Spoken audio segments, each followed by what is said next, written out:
About our mind. Over thinking அப்படிங்கிற ஒரு விஷயத்துல இருந்து எப்படி நம்ம தப்பிக்கலாம்? அது ஒரு நெவர் எண்டிங் லூப் மாதிரி இருக்குது அப்படின்னா உங்களால இதுல இருந்து வெளியே வர முடியும். Number 1, start by clearing your head. இந்த மாதிரிப்பட்ட தாட்ஸை ஒரு பேப்பர் எடுத்து எல்லாத்தையும் எழுத ஆரம்பிங்க. செகண்ட் ஒன், இந்த மாதிரி செய்யறதுனால தப்பா நடக்கும் அப்படிங்கறத யோசிக்கிறத விட்டுட்டு என்ன செஞ்சா ரைட்டா இருக்கும் அப்படின்னு திங்க் பண்ண ஆரம்பிங்க. நம்பர் 3, இந்த மாதிரி நான் ஒரி பண்ணிட்டு இருக்கிறதுனால ஏதாவது யூஸ் இருக்கா? என்னால சேஞ்ச் பண்ண முடியுமா? சேஞ்ச் பண்ண முடியும்னா எப்படி சேஞ்ச் பண்ண முடியும்? சேஞ்ச் பண்ண முடியலையா? அதை விட்டுறலாம். ஃபோர்த் ஒன், இந்த மாதிரி ஓவர் திங்க் பண்ண ஸ்டார்ட் பண்றீங்கன்னு நீங்க நினைச்சாலே உங்களை எப்படி டிஸ்ட்ராக்ட் பண்றது அப்படிங்கறத பாருங்க.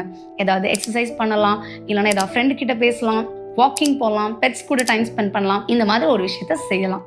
And fifth one, most importantly, இந்த ஓவர் திங்க்கு உங்களுடைய டைமை ரொம்ப கொடுக்காம எப்படி வைஸா மற்ற விஷயங்கள் செய்யலாம் அப்படிங்கிறத பாருங்க. இந்த சைக்கிள் ஆஃப் ஓவர் திங்கை நீங்க பிரேக் பண்ணீங்க அப்படின்னா உங்களுடைய லைஃப்பை நல்ல காம் அண்ட் கிளாரிட்டியோட வாழ முடியும். It is as easy as that.